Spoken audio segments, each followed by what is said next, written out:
Just give me a yell as soon as you're ready for me to start.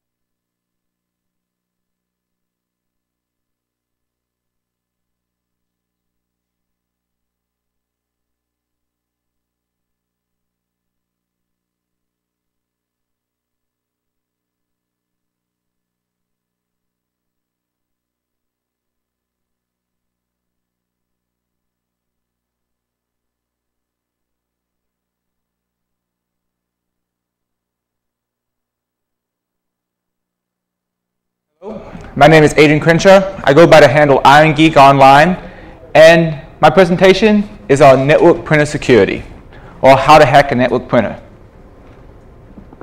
Now, we're going to keep this fairly informal.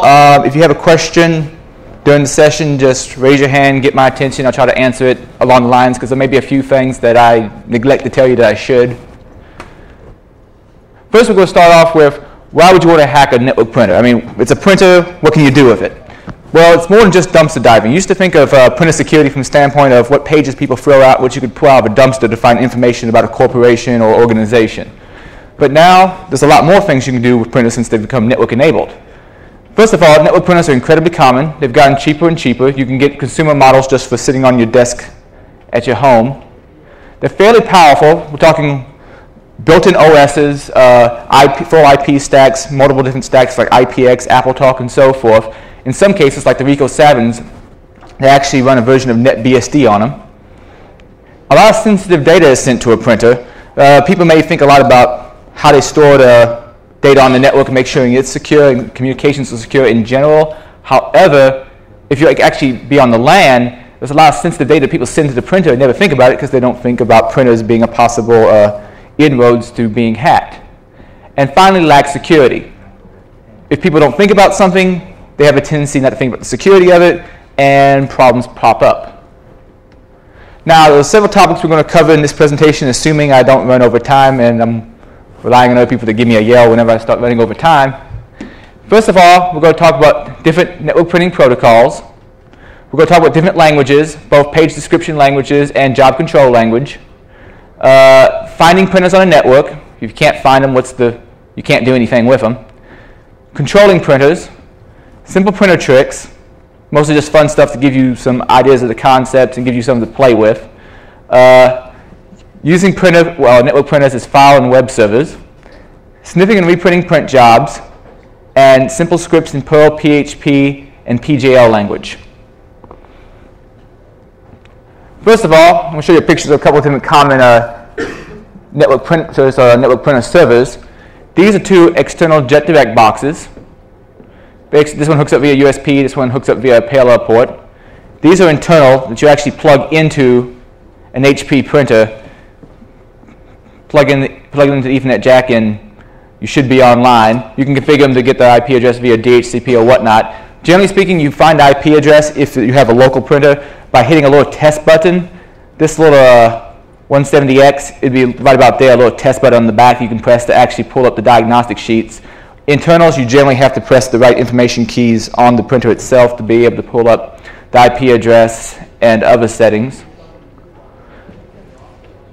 Now, HP is not the only network printer vendor, obviously, but they're one of the most popular, and a lot of other people follow suit. For instance, a lot of stuff I'm going to tell you can do with a JetDirect, you could also do with a Rico 7, and there's other network printer vendors like Tektronix, Brevard, Epson.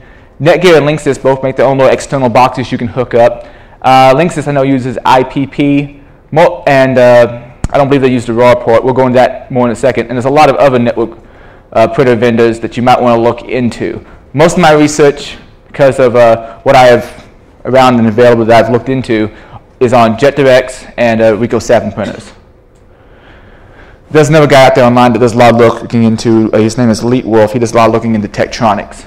I'll have a link for him later on if you look at my webpage on network printer hacking. First of all, there's different printer protocols you'll want to be aware of. These are basically the network printer protocols that your print server, your like Windows or Linux, rather than CUPS print server, or your machine itself will use to talk to the little onboard computer inside the printer. One of the more common ones is LPD, which stands for Line Printer Daemon. This is common in the Unix world, but you can use this in Windows also if you install the Unix services for Windows. The that communicates on port 515 TCP. IPP, which stands for Internet Printing Protocol. Once again, if you got cups in Linux, no problem to print to that. In Windows, no problem to print to that. That communicates over port 631, and it's based on HTTP. A little bit more on that in a bit. And one of the most common is called JetDirect, sometimes called AppSock, sometimes called RAW, and sometimes called PDL data stream. It communicates on port 9100. A lot of my tutorials will be on that because Rico 7s and HP Jetdirects all use that port. The Hijacker toolset uses that port, and there's a lot of things you can do with it. To give you an idea what these protocols look like if you looked at them in plain text, right here is what LPD looks like. This is basically a dump from Ethereal. I found the print job going across the network, right-clicked on it, said follow stream, and this is what we have. At the top, you'll see a little bit of information about who sent the job. You see these @ symbols in PJL, printed job language. These are commands that are sent to control how the job is printed. I'll give you more details on that in a second. You see this Adobe, PostScript Adobe 3.0. That's telling it what kind of file you have attached or what kind of data stream you have attached and how it's going to print it. That's basically the actual description of how the page is supposed to look. IPP, as you can see, HTTP based. This is the basic way in which it's sent to the printer. IPP is, I believe, the main protocol that CUPS uses, but it can use the other ones as well. Then there's RAW. RAW is probably the simplest of all those protocols. As you can see, we just start off with PJL commands. Then here's our PostScript section. That's the actual thing that's to be printed. Now, there's different languages that a printer uses. First of all, we should talk about page description languages. The two most common are PCL, printer command language from Hewlett-Packard, and PostScript from Adobe. Then there's job control language. Job control language is used, at least in HP printers and a lot of other printers, to control how the print job is done. Page description basically tells it, okay, I want the graphics to be designed like this, I want this text here, I want all this here. Job control language tells you, I want to print out this many sheets, I want it stapled, I want it duplex, I want all this other stuff about it. As well as a lot of other things you may not expect. Here's an example of what a PCL file might look like if I open it up in Notepad++. Anybody that's doing any kind of file editing of Unix files and Windows files at the same time, but they're doing it from a Windows workstation, I highly recommend Notepad++ because it doesn't mess up Unix file line returns. Here's an example of what PostScript looks like, and it's way too small. If you could read that, it's a lot more readable. It starts off with PS Adobe 3.0, some information about the print job, and when you get down further, it's basically a description of how the page is supposed to look and tells it how to draw the graphics, how to put the text on the page. Now here's an example of PJL. PJL starts off with the escape character in ASCII, with more details on that later, along with this to tell it, okay, we want to switch personalities if you're in a personality. A personality is basically what kind of page description language you're using at the time, either PCL or PostScript or whatnot. And then it sets various things, like this particular command, PJL job name, just sets the name of the job. Auto tray and change, it's going to select its tray. It's going to set it to be duplexed. It's going to bind it along the short edge, so on and so forth, all the way down the line. This sets various bits of information, like the resolution the printer is going to print at. And then finally, it tells it what language it's going to be in this case PCL. Then the actual page description part of the print job starts off. All these files are actually things I could, if I wanted to, just replay to a printer later on. And we'll go into details of that later on. But that's just the basics of printer job language. Now, before you can actually mess around with printers, you got to find out where they are. Now, if you have physical access to one, most of them, either in the menu system or using a test button, you can find out the IP address. But I'm also going to show you how to find some on the network using Nmap, some SNMP tools. And SNMP stands for Security Not My Problem. Or at least that's the running joke. Simple Network Management Protocol, I believe. And most modern day network printers seem to have it enabled. And it's a great way to go out there and find out what a printer is, find out what type of hardware it is, and find out a lot of information with very little problem. And then finally, I'm going to show you how to do a little Google hacking for network printers that people have at various facilities, and they somehow linked up to the web page, and now everybody in the world will know about it if they do a search. First of all, Nmaping for printers. Nmap space dash uppercase A, that tells it to do an OS scan, as well as do a version detection scan on the ports it finds open. By the way, don't do this on versions of Nmap previous to, I believe, 3.90. It'll actually print out garbage print jobs. I'll give you some more details on that later. But here's some interesting ports that are opened up on this particular JetDirect box. We have the FTP port, because you can FTP print jobs that are already constructed to this particular JetDirect printer, and that's common for a lot of printers. Telnet for going in and configuring it. Port A is open for administration over the web. 280, which is another port it uses. This particular JetDirect box is a little older and it uses a Java applet that serves up via its little web daemon for controlling it. You see it has, oh great, if I remember right, it has LPD and as well as IPP open and the JetDirect or RAW port open. And that's the information you found out. Seeing this information, you can be pretty much assured what kind of printer it is. Also, there's some options you can throw to Nmap. If it tells you who the MAC address belongs to, and it says the MAC address belongs to the vendor Hewlett Packard or Ricoh Savin, you have a good idea that what you just Nmapped was a printer. But the big clue is these particular ports are open, and it's taken a wild guess that's HP embedded. My understanding the JetDirects actually run a version of I hate the fact it's skipping my mind right now. VxWorks. And the Ricoh Savin, my understanding, is running a version of NetBSD. Nmaping for printers, here's some of the UDP ports are open. You notice that port 157 UDP is open. This is basically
We have mics back? Oh, okay. We have mics! That thing about detecting the MAC address and knowing the vendor, that's a quick clue that this is also a printer. And a thing about the way I structure usually most of my stuff that I showed, it's a screenshot of the command line in Unix. What was that? Oh, I thought I heard something else a second. Anything that's in black is just the command prompt itself. Red is a command that you enter. Anything in green is what that command outputs. So if you remember that color scheme, you know what's what. But pretty much red is just what the stuff that you typed in, and everything else is generated for you. Here's another example of mapping Rico 7. You'll notice a lot of the same ports open on it. It's on JetDirect. Now, a quick Nmap note. Anything before 3.9, if it scans port 9100, 9100, the raw printer port, is pretty dumb. It'll pretty much try to print anything you send to it. So you'll get garbage print jobs with lines like this on each page, and it'll print off like a few hundred pages. For a while there, you know, if someone used Nmap to scan your entire facility, you might see that kind of garbage coming out your printer. It happens. Luckily, I asked Fedora about it, and he made some extra functionality in 3.9 that basically, by default, it does not do the service probe on port 9100. It considers it an unsafe port to do that on. Yay, Fedora. All right, another way you can find network printers is to use different SNMP tools. You can use HP's WebAdmin. I think it's clunky, but it's the only one that's currently supported and has features you're not going to find in some of the older tools. One of the older tools is HP Jetdirects for Windows.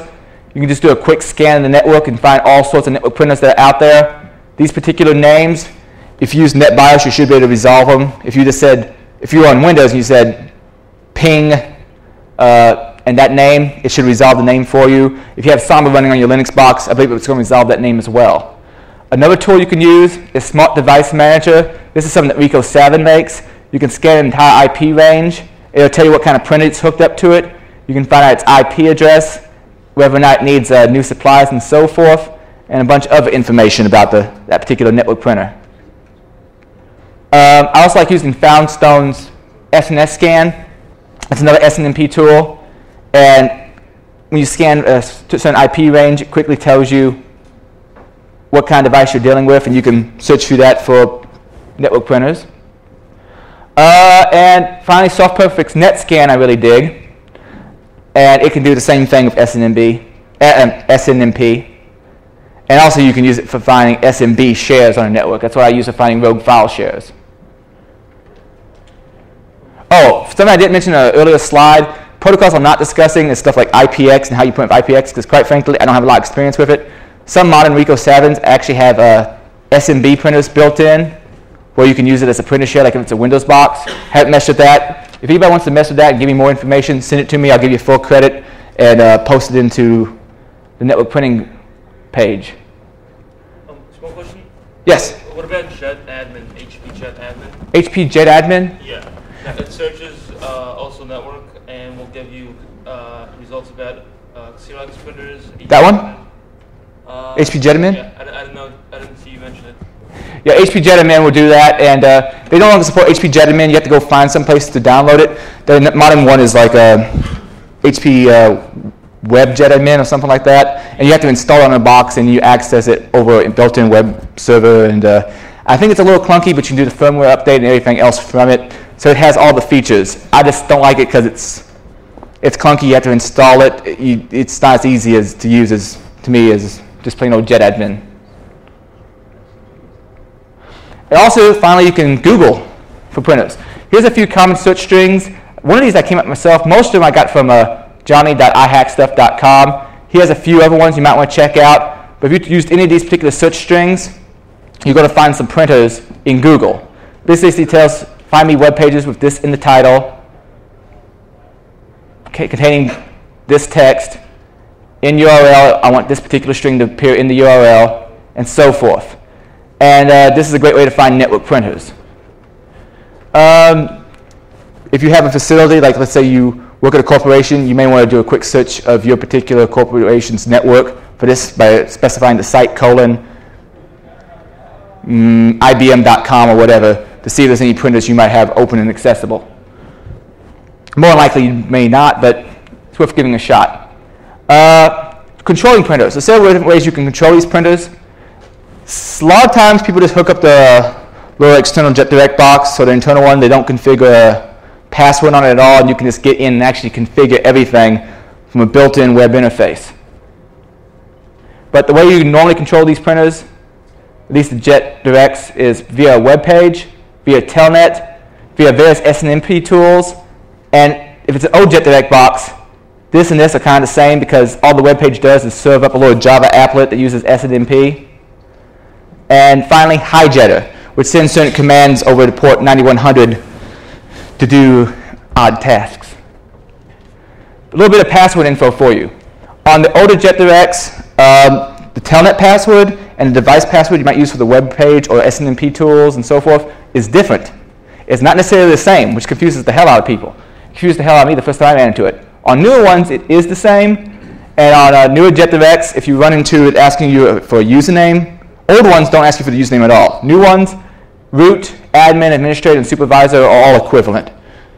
And but if it doesn't have a password set, I believe it just lets you straight on in on the new ones too. A lot of people don't bother to set a password. It's a good idea to set a password. Also, since it's Telnet, there's some security problems there because you could sniff the connection if you're on the same LAN and find the password. And if it's the web browser, you can sniff the password and find it. Luckily, very modern JetDirects actually have web servers built in that you can use SSL over. A little bit more information I just gave you. Another way you can obtain the password, you can reset the password if you have physical access to it by basically holding down the test button, unplugging it, plugging it back in, letting the light flash a few times, and then letting it go. However, there's this really bad vulnerability that older JetDirects have, and a lot of people never upgrade the firmware in their JetDirects that you can use to pull the password off of them. Use SNMP get from a Linux or a BSD box. I imagine you can do it in OS X as well. I'm telling you, use version 1 of the SNMP protocol, the community string public, the IP address network printer, and this particular MIB. That gives me this hex string back out.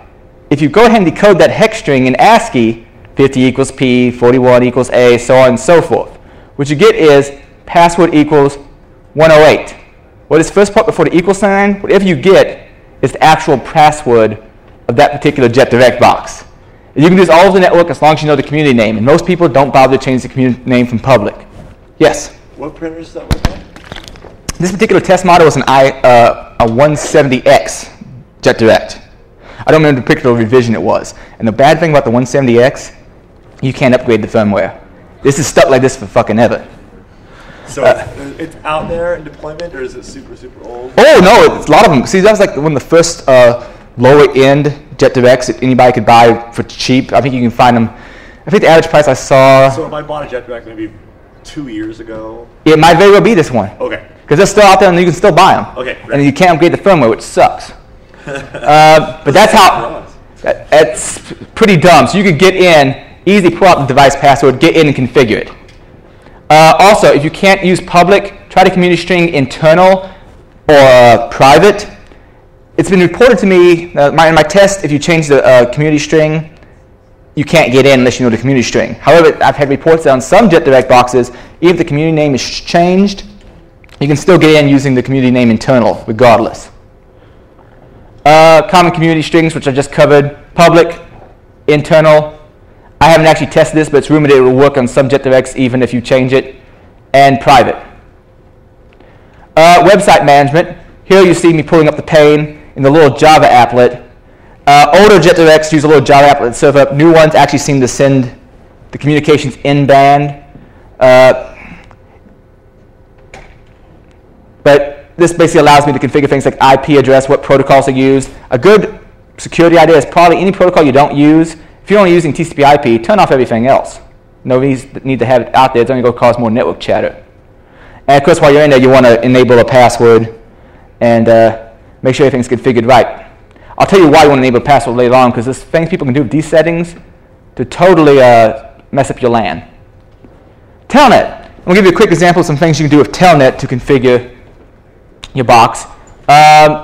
You can type in a quotation mark at the command prompt of most JetDirects and get more information on what things you can set. But here I log off a password called this pass.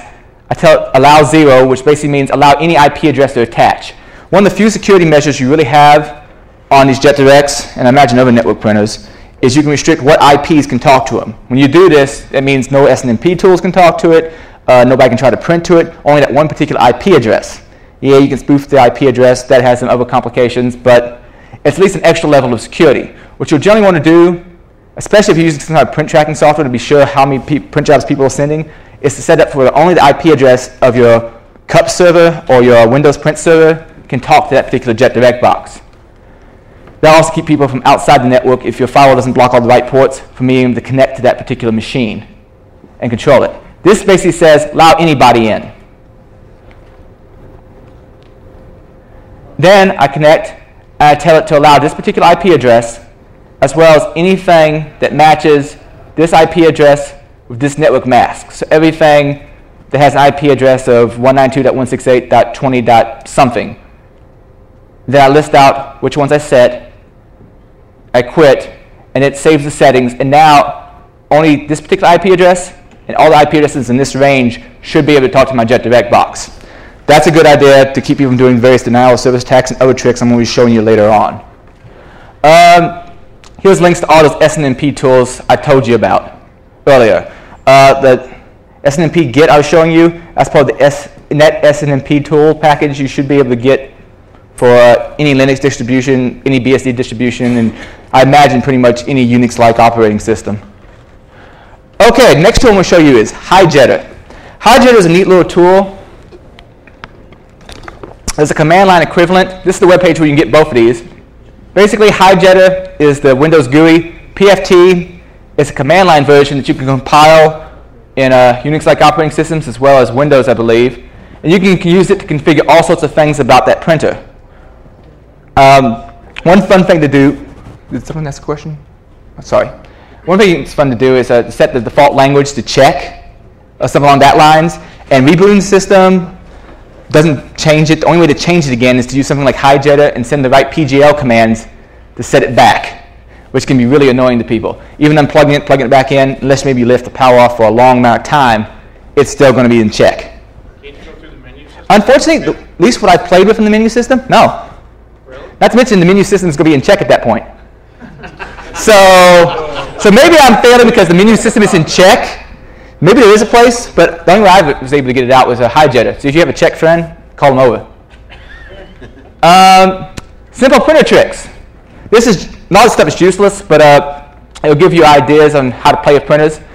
Printing an HTTP GET request, printing with Telnet, setting a printer's LCD screen with Telnet, and zombie scan. All right, if you web surf to the IP address of your printer, port 9100, wait a second, then hit stop. Here's what's going to happen. The 9100 tells it, connect on port 9100. By default, your web browser is going to try to connect on port 80. You don't want to do that. Anything that 9100 gets, pretty much it's going to try to print. You hit stop to tell it to kill the connection. Here's what you might get if you tried web surfing to your printer on port 9100 in Firefox and an Internet Explorer. That's basically the basics of trying to get the root document off of a web server. Not useful, but fun to play with. If you want to print something using just Telnet, you can Telnet to the port. Let's Telnet to that particular IP address of that JetDirect box or Rico 7 or what have you on port 9100, enter some garbage, use the exit character for your Telnet session, quit it, and if you go check, whatever you typed in this case, hello printer, should be waiting for you on the printer. Like I said, raw printer protocol is very simple. It's very dumb. But it works most of the time. Setting the LCD from Telnet. Now, I used to do more complicated ways of doing this using escape sequences, but I was telling the fact by a dig user who saw one of my articles that you don't actually have to use the escape characters. You can Telnet port 9100 into @PJL to tell you want to use a printer job language command, and use the PJL command ready message display some text, then quit out. At that point, if you have an HP printer and you go check it out, you're going to see on the LCD screen the words some text. You also do the exact same thing with Netcat if you're so inclined. This I know works on pretty much every HP printer I've ever tried. Some people refer to it as a security exploit. It is not. It's by design by HP, so you can send something in a print job to change the LCD. The Rico 7s do not implement this particular PJL command. One of the things you find with PJL, it's used by a lot of network printer vendors. However, not everybody implements all of it, and some people implement it differently. And that's what the results would be. Now, there's a few different ways of sending messages. There's the ready message, which I use, which basically puts the message up and that's it, and the printer's still online. The op message takes it offline, and the ST message takes it offline and sends a message back. Don't worry about that particular one for right now. These two, if you use them, takes the printer offline, they can't print. In theory, you could send the ready message to be what it shows, but the printer is actually offline. Or you can use it for social engineering, saying, printer problem, please call such and such number and talk to the person, if you're so inclined. Try changing the language with hijacker. I've covered that before. Oh, another thing I'm aware of, some modern day network printers have web servers built in where they store documents that have been faxed to the multifunction printer, or they've been scanned on the multifunction printer, or just been printed. And you can find stuff on the web server, like if you go to one of those Rico 7s, you can find fax numbers that have tried to connect. That might be useful for social engineering, as well as documents that have been saved on the internal hard drive of the Rico 7 in PDF format, open to the world. Now, you can password enable them, but a lot of people don't. And if you're not filtering port 80, someone from outside your organization might be able to get in, look around, find documents you printed, social security numbers that you have, payroll records, whatever. File and web servers. Another cool thing you can do, and this doesn't matter if you have the password enabled or not. This is all using PJL commands over 9100. On the multifunction printers, in this case, I believe I used a HP 4100 with an internal JetDirect multifunction printer. You can actually FTP, well, it's not FTP. Basically use PJL commands to upload and download files to and from it. And you can use hijacker to do this particular task. You can also use that PFT program I mentioned earlier. Unfortunately, I only do one thing at a time. I'd like to find someone that can help me code up something that would do it all at once, so you can like grab everything from the printer at one time. Here's a few things I've found on network printers, JetDirect-based printers. In this particular path, I've found documents with names like that. They happen to be faxes or print jobs that have been sent in. I believe in that case it was JPEGs. TIFF files and fax out that were faxes. PCL files, which you can open up in Swift View or reprint yourself by techniques I'll show you in a bit, in fax in, and other information. Like this is a log of different IP addresses that have contacted that particular JetDirect. And all of this can be done without a password, because it's all using PJL commands over port 9100. Where to put files. This is fun. Let's say you know there's a printer in an organization and you want your own file server. Well, telling people to download hijacker to transfer files back and forth, you wouldn't want someone to do that. That's a pain in the ass. You want to use a standard protocol. Well, you can put the file there with hijacker. In this case, this is a LaserJet 4100 MFP multifunction printer. I believe with 20 gigabytes of storage. If you go to this path in hijacker and put a file, you can access it with this path via the web server. So let's say I put in this path naughtylinuxgirls.avi. I could access it using this particular URL from anywhere in the world. So basically you have a 20 gig where's and porn service sitting on the network. No passwords required, except for maybe for this web part. Maybe. Because a lot of times you can still get to the web page, you just can't necessarily get to the administration part of the web page if you don't have the password. I should have changed the background of this. This is showing a zombie scan. To really understand how this works, you might want to check out Fedora's notes on insecure.org. Basically, you use Nmap to do a zombie scan where you use the IP ID. You use the JetDirect box that has a simple protocol stack. It has a predictable IP ID. And you fake a connection to the box you want to scan as the JetDirect's IP address. It responds back to the JetDirect. Its IP ID either does or does not get incremented based on whether or not the port's open. Then you scan for what the current IP ID is of the JetDirect box, and you can tell whether the port's open. It's really complex to explain. Fedora has a better illustration on his website. And I have a better explanation in my notes on my website. Bad thing about it is there's certain things you can't do. It'll allow you to turn on zombie scan, but at the same time do OS detection. if you turn on any of the flags pretty much, your box has to talk directly to the box you're scanning, so it's going to give away any kind of anonymity. Sniffing and reprinting a print job. You should be able to do this with most of the modern security live boot CDs. For me, I used Auditor for this. Backtrack, well, thank you.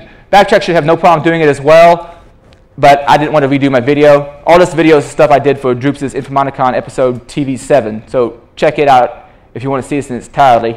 Here's me in Windows, just sending a print job.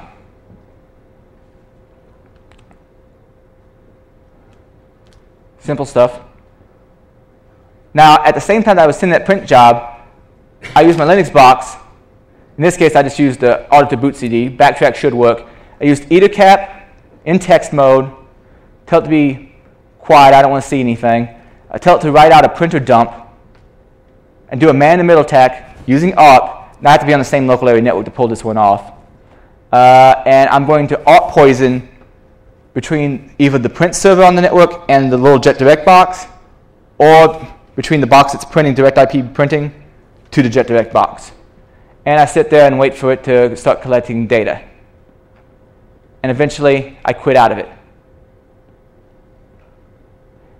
Then, once I have my dump, or I think I've collected enough data to have a dump, I go ahead and go into Ethereal, open up the dump I created in Ettercap. I'm going to use a filter real quick to only show me stuff that was traveling to port 9100. That's that raw printer port I was talking about before. If you want to use IPP or one of the other protocols, basically change the port, the same thing should work. So I'm telling it, find one's a send flag, so I just find the start of the communications, and the destination IP address is port 9100 TCP.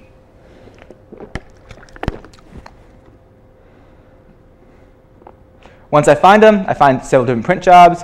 I can right-click on one, follow the stream, and I only want to see it in one direction. I don't need to see the entire conversation. I just want to see what was sent to the printer. Once I have that, I make sure I set it to RAR, and I'm going to save that out as a file. If you've ever done direct IP printing, if you ever do printing to a file in Windows, you might have created a little PRN file. This is the exact same thing. Once I save this out, I basically have the entire print job in a little file I can use. And I'll show you how to use it in a second. This is me just telling it the file name. I'll skip ahead.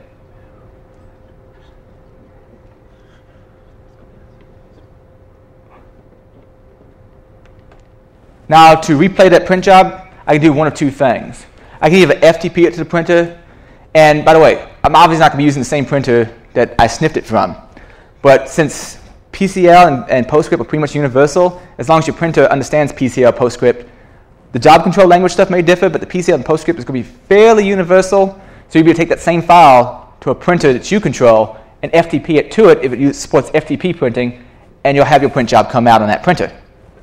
You can also use something like SwiftView for PCL, which isn't open source or freeware, unfortunately, or you can use GhostView in Windows or Linux to view PostScript files. So you don't even have to reprint them. You can just capture them and look at them. You can also do the same thing with the Netcat. Basically here, I'm going to take the particular print job I saved, and I'm going to Netcat it out to the IP address of the printer on port 9100.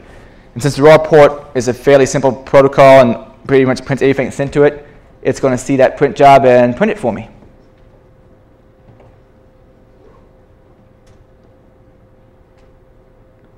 Bingo. Now I'm going to go real quickly into a few things you can do for scripting various types of attacks and doing odd things with programming languages and printers. Learn about PJL, printer job language. Here's a tech reference source that has a description of a lot of information about how PJL works and other commands I haven't shown. I'm going to use Perl because sockets are easy in Perl. PHP you can also do some stuff with. I don't have an example in this particular slideshow, but if you check out my webpage, I do have a little PHP webpage I created that you can use for sending messages to a printer. Sometimes you have to use the universal escape language, which is basically the escape character, which is ASCII equivalent, decimal 27, 1B hex, or 033 octal, to tell it to escape. and use this sequence, and then start your PJL commands. And then use it again to go back into your page description commands. Sometimes you have to use it, sometimes you don't. But that's what that little part is when you see it in some of the code I'm about to show you. Now here's me actually telnetting to a JetDirect box or a Rico 7 and manipulating it with PJL commands. I connect to it. I shouldn't have wrapped. I'm going to say PJL info ID. It tells me what kind of printer it is. Status tells me it's online. The amount of memory, the page count, and other information. So you can create your own little Perl script to query all sorts of information from the printer. Here's a quick Perl script. Sets up a socket, connects to it, uses the /e to send the escape character, and all this one does is send a single message that you define in the command line to the printer's LCD screen. You can print a single line of text the same way pretty much, you just don't send the escape sequence. This one actually uses a loop, sets the LCD, and it does a countdown to destruction. So like, 1, 2, 3, boom, or however you want to implement it. All these examples are on my website. I'll show you all for that in a second. Printer spam. I wanted to mess around with a programming language called FreeBasic. So I created a quick multi-threaded application that allows you to use any command, insert ~IP, and it will insert the IPs in order in whatever range you tell it to. So in this case, I'm telling this particular range of IP address, use IP iterator, and execute this command for every single IP address. What this is a pre-saved print job that I generated in Windows, and I netcat it out to port 9100. So if I know an organization's IP range, you could try sending a print job to every single printer at that organization. I was surprised people haven't done this before. You get fax spam all the time. I've never seen printer spam. And a lot of organizations leave port 9100 open because they don't think about it. So this would probably work for a lot of organizations. And you can IP iterator from my website as well. It's a little rinky-dink FreeBasic tool, but it works in both Linux and Windows if you compile it. Multi-threaded and all that cool stuff. If it doesn't work, fix it and send it back to me. If anybody has any cool ideas for some of the stuff I've shown you, a lot of you out there are a hell of a lot better coders than I am. I'd love to have help on these projects. Simple IP stacks. There's some DOS attacks that can be pulled off. Because of the simple IP nature, a lot of them are like single-threaded. So if you connect to port 9100, nothing else can connect to port 9100 at the same time. So you can take out that particular printer by connecting to it, and no one else can connect to it and print. Huge print jobs. In this case, I'm netcatting out my entire hard drive to that printer and trying to print it. Don't be an ass and do these kind of things. But I'm just saying that's a possibility. This is no reason why you want to do IP restrictions on your JetDirect box. Partial firmware uploads. As I recall, you don't actually have to use the password to be able to upload a firmware. You can start a firmware upload, then kill it halfway through, and you basically kill the JetDirect box. Luckily, you can go ahead and re-upload a new firmware, but temporarily the box is hosed. That's this denial of service attacks on the printer itself. There's also denial of service attacks you can do on the network. If you give the JetDirect, let's say they don't have an admin password for it, if you give the JetDirect the same IP address as the gateway of the subnet it's on, all sorts of hell is going to break loose. If you get the net BIOS name of one of the common file servers on the network, all hell is going to break loose. And if you want to really confuse the printer, I should have moved this one up here, but a LAN attack is basically where you forge a packet as the same IP address you're trying to connect to, and you basically fool it into sending data to itself over and over and over and over again. Like I say, I'm talking to you on port 80, and I'm the same IP address as you. Oh, I'm going to send data back to me. Oh, I just got new data from me. I'm going to send back to me, and so on and so forth, ever going. Further ideas for research. I don't know how to pronounce the name, but Phenolite Group has Chai services, which is basically some information on using Java on HP Jetdirects to do other functionality. It might be interesting to look into worms, backdoors, and malware. Modifying the PFT code so that you can do automated grabs, like grab the entire directory structure. As it is now, you have to grab one file at a time. And while it's a great tool, it's still a little bit buggy. It'd be nice if you just give an IP range and grab all the things from all printers on it. Vulnerabilities in the network printer implementation, like buffer overflows and such. Haven't looked into that enough. Hacking the firmware in JetDirect to create your own dial-home devices. You've heard of people modifying Linksys wireless routers to be able to do things like this. I haven't found enough information on the hardware to be able to do this yet. Not to mention JetDirects are more expensive than Linksys wireless routers, so you probably wouldn't want to do it unless you had them sitting around. But it might be an interesting thing to look into. And also, I've contacted the guy who does Kane to see if he will implement in some automatic printer sniffing functionality so you don't have to do all the stuff I showed you earlier and make it easier. And I've tried to have my own Ettercap filters to do it, but unfortunately I've had very little luck getting that to work because either I'm doing something wrong and the documentation isn't quite right, but it never actually worked for me. And that's pretty much all, folks. If you want to see more information on printers, this is only a little bit of the information that I had time for. Check out this particular URL, and I have a ton more information about network printer security. Any questions? We're going to probably time for just one question. Question. Make it a good one. Sorry that went so fast, but I had to get everything in at the end. Yes? You said this presentation's on your website? Well, this PowerPoint slide presentation isn't, but pretty much all the screenshots are, and a lot more text. When you print it out, it's about 28 pages in small font. It's a lot of stuff. But pretty much everything I showed here is in the web page. Anything else? I guess we're done. Thank you very much for your time.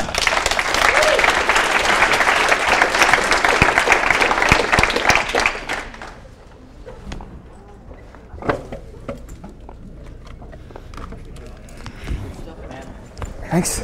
At the end there, I feel like I was talking. I'm still might.